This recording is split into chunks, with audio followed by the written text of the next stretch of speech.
제192편 갈릴리에서의 출현. 사도들이 갈릴리를 향하여 예루살렘을 떠날 때까지 유대인 지도자들은 아무 반응 없이 침묵을 지켰다. 예수가 오직 왕국을 믿는 그의 가족들에게만 나타났기 때문에, 그리고 사도들이 숨어 있었고 공개적인 설교를 하지 않았기 때문에 유대인 통치자들은 복음 운동이 결국 효과적으로 박멸되었다는 결론을 내렸다.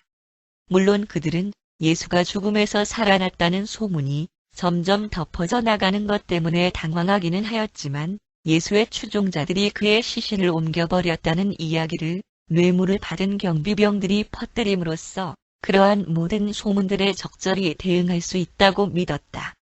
이때부터 박해의 물결이 밀어닥침으로써 사도들이 흩어질 때까지 일반적으로 베드로가 사도 대원들의 우두머리로 인지되었다. 예수는 그에게 그러한 권한을 주신 적이 없었으며, 그의 동료 사도들도 공식적으로 그를 그러한 책임 있는 위치에 선출하지 않았지만, 그는 아무 이의 없이, 그리고 그가 우두머리 설교자였기 때문에 자연적으로 그것을 당연하게 받아들였고 고수하였다. 이때부터 대중 설교는 사도들의 주요 업무가 되었다. 그들이 갈릴리에서 돌아온 후에 유다 대신 선택한 ματ디아가 그들의 회개원이 되었다. 그들이 예루살렘에 체류하고 있었던 그 주간 동안 예수의 어머니 마리아는 아리마대 요셉의 집에 머물고 있는 여신도들과 함께 대부분의 시간을 보냈다. 월요일 아침 일찍 사도들이 갈릴리로 떠날 때 요한 마가도 뒤따라갔다.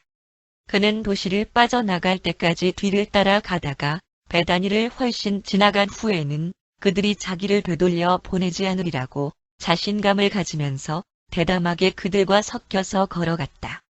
사도들은 갈릴리로 가는 도중에 주의 부활에 대한 이야기를 하기 위하여 여러 번 쉬었기 때문에 수요일 아주 늦은 밤에서야 벳세다에 도착하였다. 그들은 모두 잠이 깨어 아침 식사를 나눌 준비를 한 것은 목요일 정오 무렵이었다. 1. 호수 옆에서 나타나심.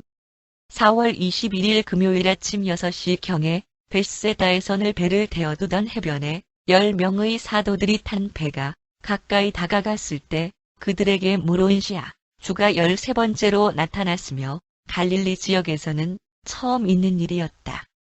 세베대의 집에서 사도들이 대기하면서 목요일 오후와 초저녁을 보낸 후에 시몬 베드로가 고기 잡으러 가자고 제안하였다. 베드로가 고기잡이를 제안하였을 때 사도들 모두가 동행하기로 결정하였다. 그들은 밤이 새도록 그물을 던졌지만 고기를 잡지 못하였다.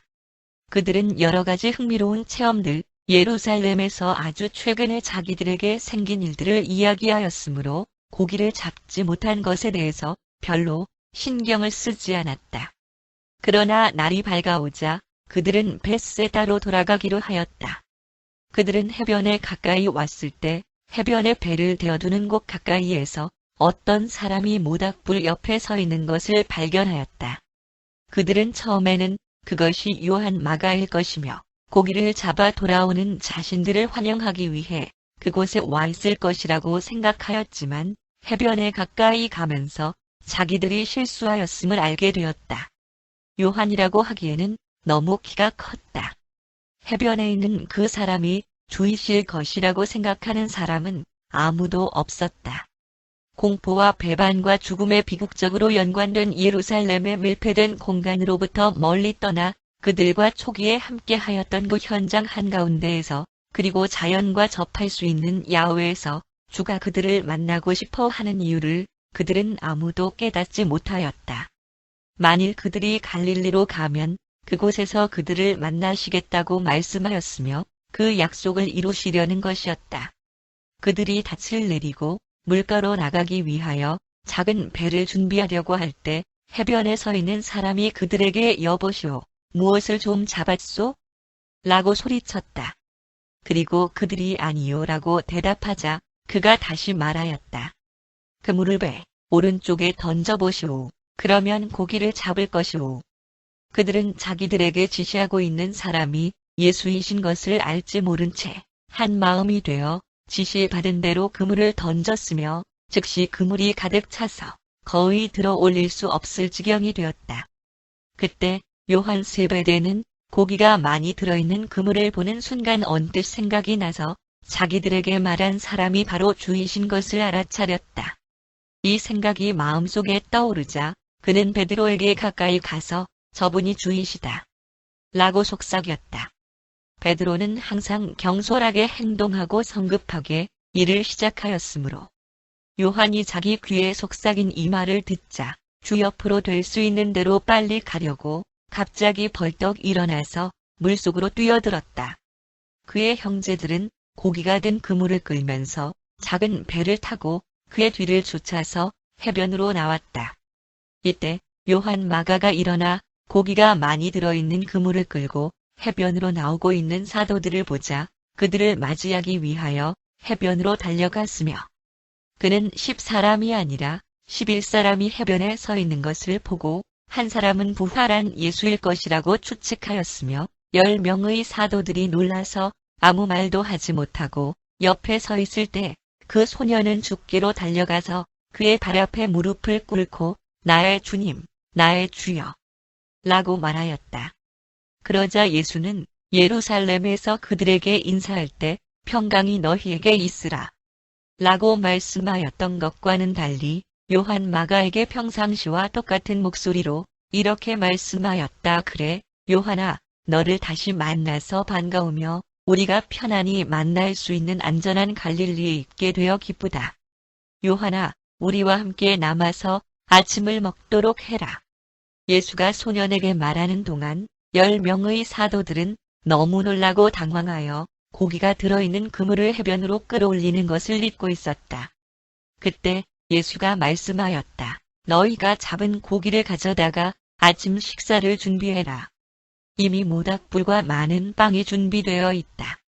요한 마가가 주께 경의를 표하는 동안 베드로는 해변에 숯불이 타고 있는 광경을 보고 잠시 충격을 받았으며 그 광경으로 말미암아 그는 자기가 주를 부인하였던 안나스의 안마당에서 한밤중에 타오르던 그 숯불이 생생하게 기억났으나 그 생각을 떨쳐버리고 주의 발 앞에 무릎을 꿇었으면서 나의 주님, 나의 주여 라고 소리쳤다.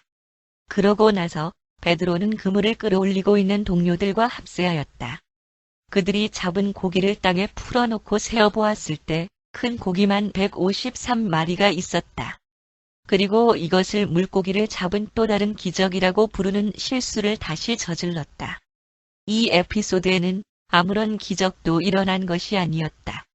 그것은 다만 주가 선엄 지식을 실행에 옮기도록 한 것뿐이었다.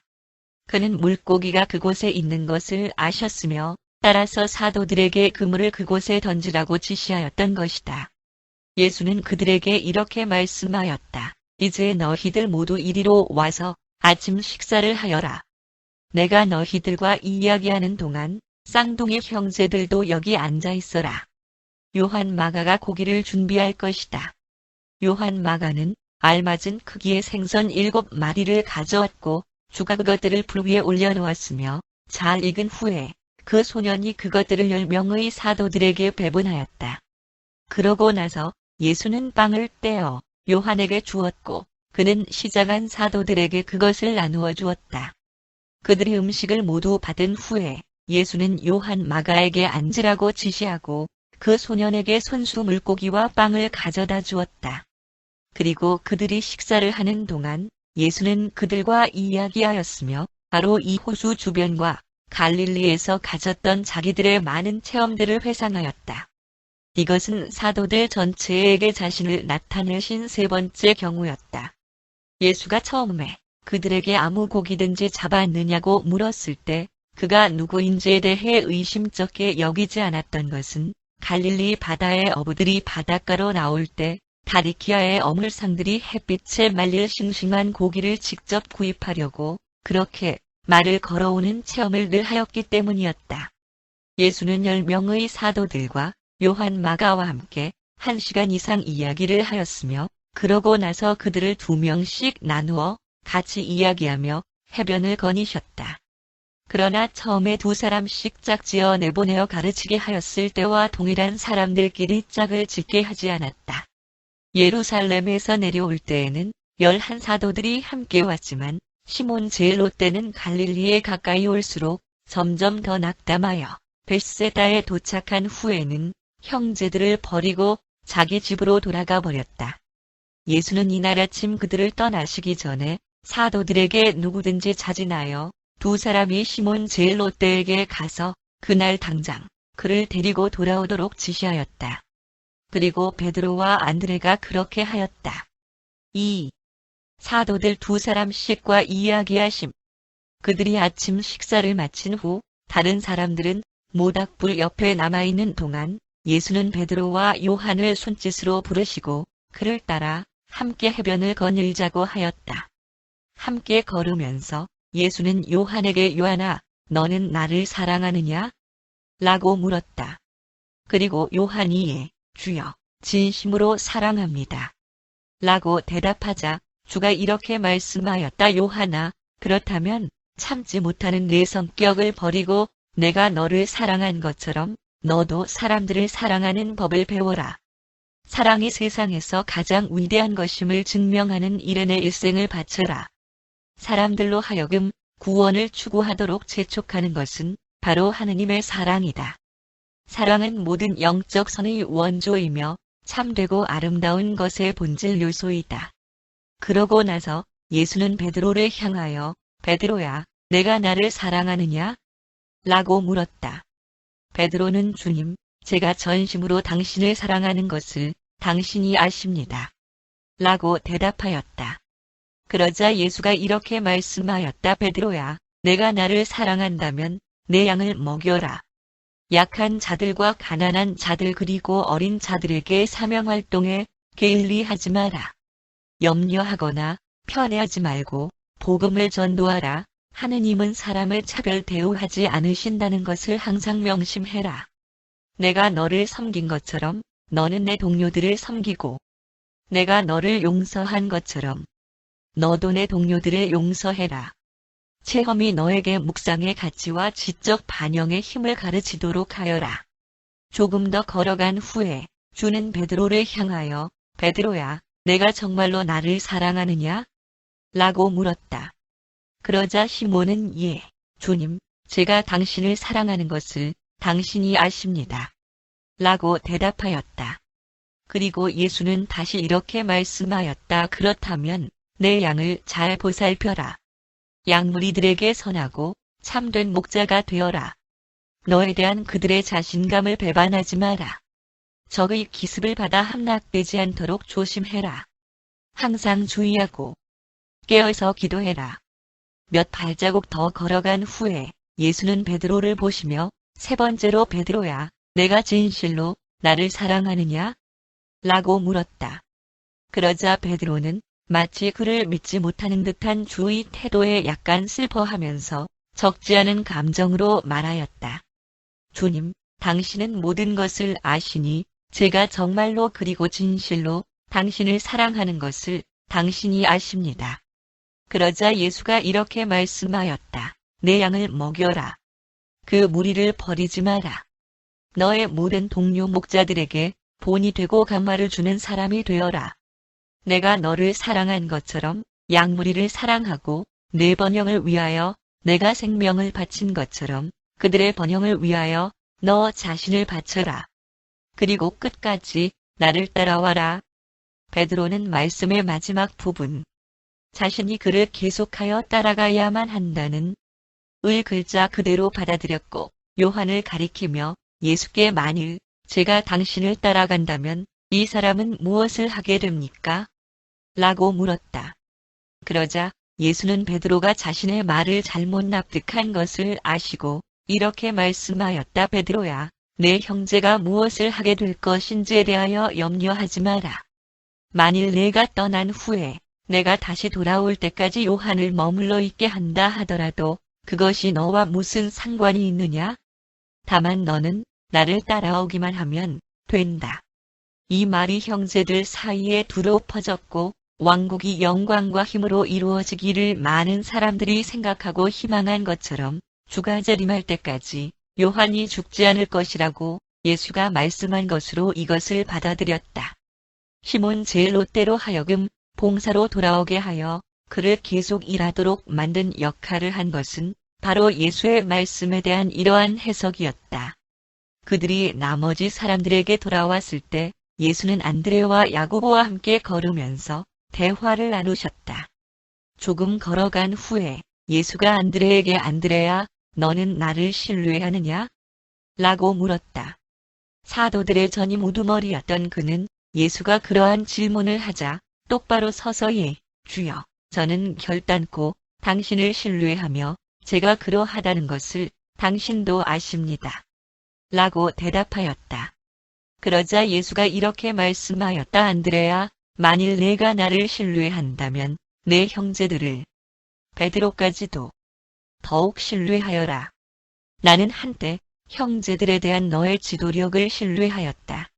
이제 나는 아버지께로 가기 위하여 너를 떠나지만 너는 다른 형제들을 신뢰해야만 한다. 처참한 박해로 인하여 내 형제들이 멀리 흩어지게 된 후에 내 육신의 동생 야고보가 아직 체험이 부족하여 견디어낼 수 없는 너무 무거운 짐을 그들이 그에게 지우려 할 때 그에게 신중하고 현명한 조언자가 되어 주어라. 그리고 내가 너를 저버리지 않을 것이니 그 후에도 계속하여 신뢰하라. 내가 이 땅에서의 일생을 마친 후에는 나에게 오게 될 것이다. 그러고 나서 예수는 야고보를 향하여 야고보야, 너는 나를 신뢰하느냐? 라고 물었다. 그리고 물론 야고보는 주여, 저는 진심으로 당신을 신뢰합니다. 라고 대답하였다.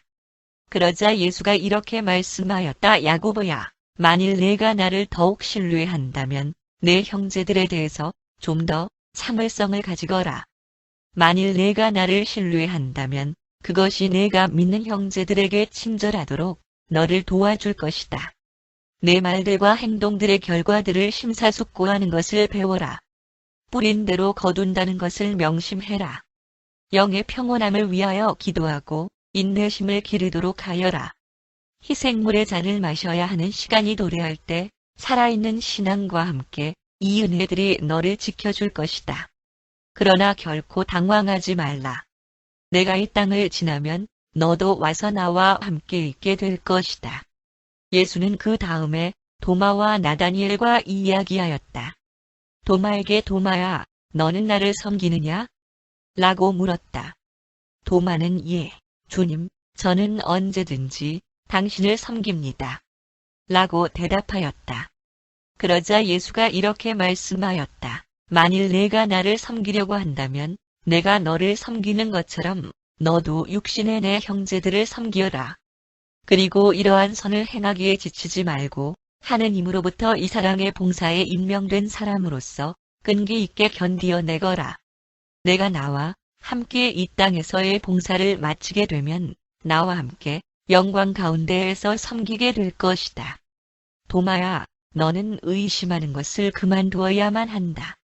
너는 신앙과 진리에 대한 지식에서 성장하여야 한다. 어린아이처럼 하느님을 믿되 유치한 행동은 이제 그만해야 한다. 용기를 가지며 신앙에 굳건히 서고 하느님의 왕국 안에서 힘 있는 자가 되어라. 그러고 나서 주는 나다니엘에게 나다니엘아, 너는 나를 섬기느냐? 라고 물었다. 그리고 그 사도는 주여, 온전한 애정으로 그렇게 합니다. 그러자 예수가 이렇게 말씀하였다. 그렇다면 만일 내가 온전한 가슴으로 나를 섬긴다면 이 세상에 있는 내 형제들의 행복을 위하여 내가 지칠 줄 모르는 애정으로 헌신해야 함을 명심해라. 내가 조언을 할 때 우정과 함께하고 내 철학에 사랑을 더하도록 하여라. 내가 너를 섬긴 것처럼 너도 내 동료들을 섬겨라. 내가 너를 돌보아 준 것처럼 사람들에게 신실하여라. 비판을 줄이고 사람들에게 기대하는 정도를 낮춤으로써 너의 실망을 줄이도록 하여라. 그리고 이곳에서의 일을 마치게 되면 너는 나와 함께 저 높은 곳에서 섬기게 될 것이다. 그 다음에 주는 마태와 빌립과 함께 이야기하였다. 그는 빌립에게 빌립아, 너는 내 말에 순종하느냐? 라고 말씀하였다. 빌립은 주님, 당신이 제 생명을 바치라고 말씀하셔도 저는 순종할 것입니다. 그러자 주는 이렇게 말씀하였다. 만일 내가 내 말에 순종하고자 한다면 이방인의 땅으로 가서 이 복음을 선포해라. 선지자들이 너에게 희생물을 드리는 것보다 순종하는 것이 더 낫다고 말했다. 너는 신앙으로 말미암아 하느님을 아는 왕국의 아들이 되었다. 순종해야 할 법이 오직 한 가지가 있는데 그것은 나가서 왕국 복음을 전하라는 명령이다. 사람들을 두려워하지 말며 진리의 빛에 굶주리고 흑암 속에서 번민하는 내 동료들에게 영원한 생명과 기쁜 소식을 대담하게 전하라. 빌립아, 너는 더 이상 돈과 재물을 위하여 바쁘게 일하지 않게 될 것이다. 이제 너는 내 형제들이 하는 것과 똑같이 기쁜 소식을 자유롭게 전파해라. 그리고 나는 너의 앞에서 갈 것이며 끝까지 너와 함께 있을 것이다. 그러고 나서 마태에게 말하면서 마태야, 너는 진심으로 내 말에 순종하느냐? 라고 물었다. 마태는 예, 주님 저는 당신의 뜻을 행하는데 충만하게 헌신되었습니다. 라고 대답하였다. 그러자 주는 이렇게 말씀하였다. 마태야, 만일 내가 내 말에 순종하고자 한다면 모든 민족들에게로 가서 이 왕국 복음을 가르쳐라. 너는 더 이상 내 형제들의 일생에서의 물질적인 사물을 위하여 봉사하지 않아도 되며 이제부터 너도 영적 구원에 대한 기쁜 소식을 선포하도록 하여라. 지금부터는 오직 아버지의 왕국에 대한 이 복음을 전도하는 임무에만 전념하도록 하여라. 내가 이 세상에서 아버지의 뜻을 이룬 것 같이 너도 신성한 임무를 완수하게 될 것이다. 유대인이나 이방인이나 모두 내 형제라는 것을 명심해라. 너는 하늘의 왕국 복음이라는 구원의 진리들을 전파할 때 아무도 두려워하지 마라. 그리고 내가 가는 곳으로 너도 곧 오게 될 것이다. 그러고 나서 그는 알페오 쌍둥이 야고보와 유다에게로 가셨으며 두 사람에게 야고보와 유다야, 너희는 나를 믿느냐? 라고 물었다. 그리고 그 두 사람은 똑같이 예, 주여, 저희가 믿습니다. 라고 대답하자 그는 이렇게 말씀하였다. 나는 곧 너희를 떠날 것이다. 내가 육신으로는 이미 너희를 떠났다는 것을 너희가 알고 있다. 나는 내 아버지께로 가기 전에 이런 형체로 잠시 동안만 머무를 것이다.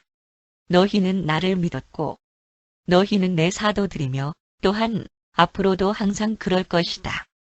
내가 떠난 후에 너희가 나와 같이 행동하기 전에 너희가 하였던 일로 돌아가게 된다 하더라도 나와 함께 했던 것을 계속해서 기억하고 믿어야 한다.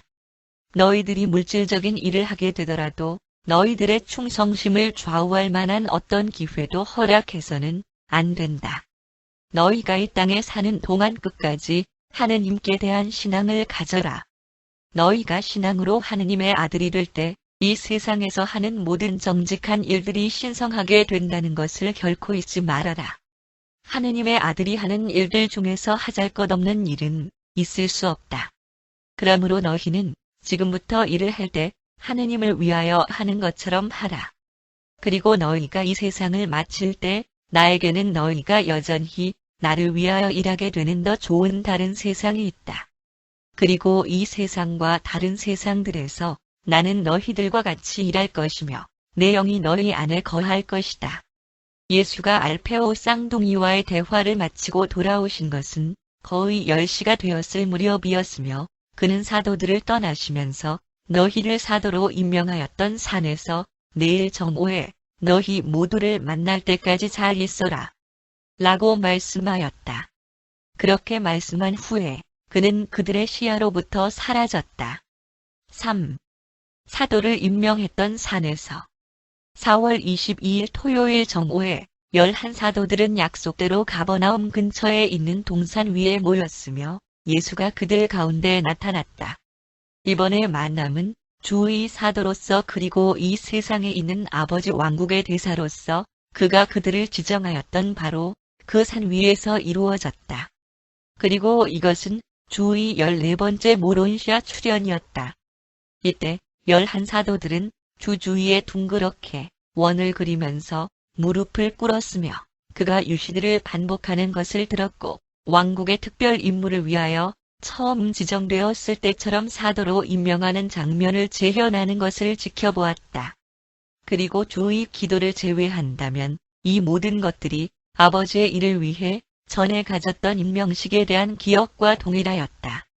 주께서 모론시아 예수 기도할 때 힘의 말씀과 함께 그의 음성은 장엄하였으며 지금까지 사도들이 전혀 들어보지 못한 것이었다. 이제 그들의 주는 그 자신의 우주 안에서 모든 힘과 권한을 손에 쥐신 분으로서 우주들의 통치자들과 의논하였다. 그리고 이 11명의 사도들은 전의 대사 직분의 서약 위에 모론시아적으로 다시 헌신하게 된 이 체험을 결코 잊지 못하였다. 주는 자기 대사들과 함께 이 산 위에서 1시간 동안 함께 계셨으며 그들에게 자애로운 작별 인사를 한 후에 그들의 시야로부터 사라졌다. 그리고 그 후로 한 주일 동안 아무도 예수를 보지 못하였다. 사도들은 무엇을 해야 할지 정말로 아무 생각도 할 수 없었고 주가 이미 아버지께로 가셨는지 알 수가 없었다. 이러한 불확실한 상태에서 그들은 벳세다에 머물고 있었다. 그가 자기들에게 왔을 때 그를 만나지 못하게 될까 염려가 되어 고기를 잡으러 나가지 못하였다. 이 일주일 내내 예수는 이 땅에 있는 모론시아 창조체들과 함께 계셨으며 자신이 이 세상에서 체험하는 모론시아 전환의 업무에 전념하였다. 4. 호숫가의 모임. 예수가 여러 번 나타났다는 소문이 온 갈릴리에 퍼졌고 매일같이 더 많은 신자들이 주의 부활에 관하여 물어보려고 그리고 그가 여러 번 보였다는 떠도는 소문이 진실인지 알아보기 위하여 세베대의 집에 모여들었다. 그 주 초에 베드로는 공개 집회가 다음 안식일 오후 3시에 그 바닷가에서 있을 것이라고 공표하였다. 따라서 4월 29일 토요일 3시에 부활 이후 처음 있는 베드로의 대중 설교를 듣기 위하여 500명 이상의 신자들이 가버나움 근방으로부터 벳세다로 모였다. 사도는 자기 최선의 노력을 다하였으며 그의 호소하는 강연이 다 끝난 후에는 주가 죽음에서 살아났다는 사실을 의심하는 청중은 거의 없었다. 베드로는 설교를 마치면서 이렇게 말하였다. 우리는 나사렛 예수가 돌아가시지 않았음을 단언한다.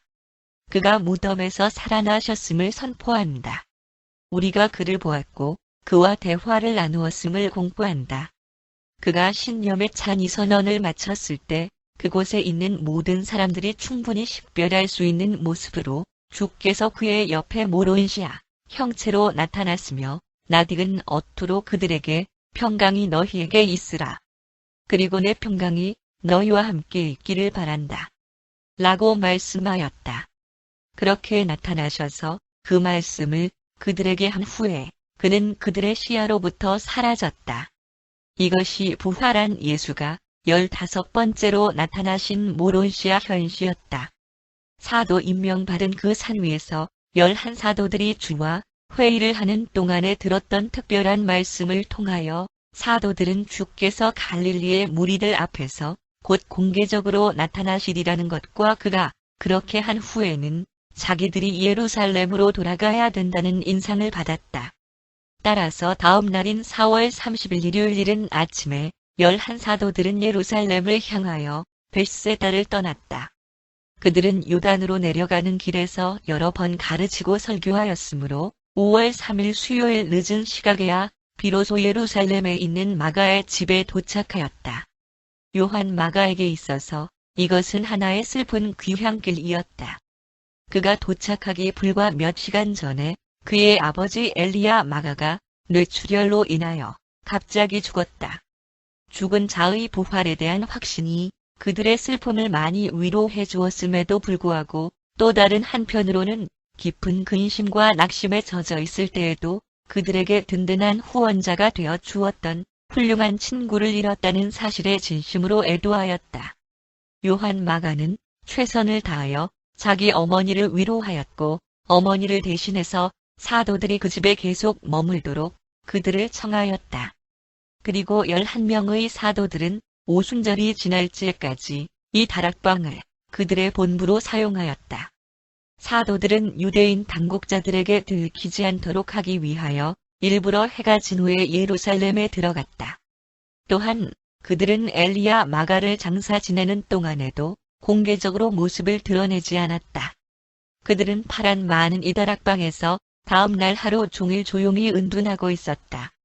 목요일 밤에 사도들은 이 다락방에서 훌륭한 회의를 진행하였으며 도마와 시몬 제일롯대 그리고 알페오 쌍둥이를 제외한 모든 사도들이 공공장소에 나가서 부활한 주님에 대한 새로운 복음을 전파하기로 모두 맹세하였다. 왕국 복음. 하느님의 아들이 되는 관계와 사람들의 형제 신분을 예수의 부활에 대한 선포로 변경시키는 첫 번째 단계가 이미 시작되었다.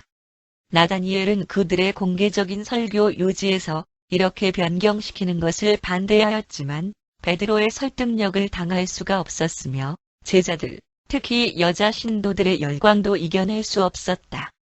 그리하여 베드로의 원기 왕성한 지도력 아래에서 그리고 주가 아버지께로 미쳐 올라가기도 전에 그의 좋은 의미를 지닌 대표자들은 예수의 종교를 예수에 관한 종교라는 새롭고도 수정된 형태로 차츰차츰 그리고 확실하게 변경하는 미묘한 과정을 시작하였다.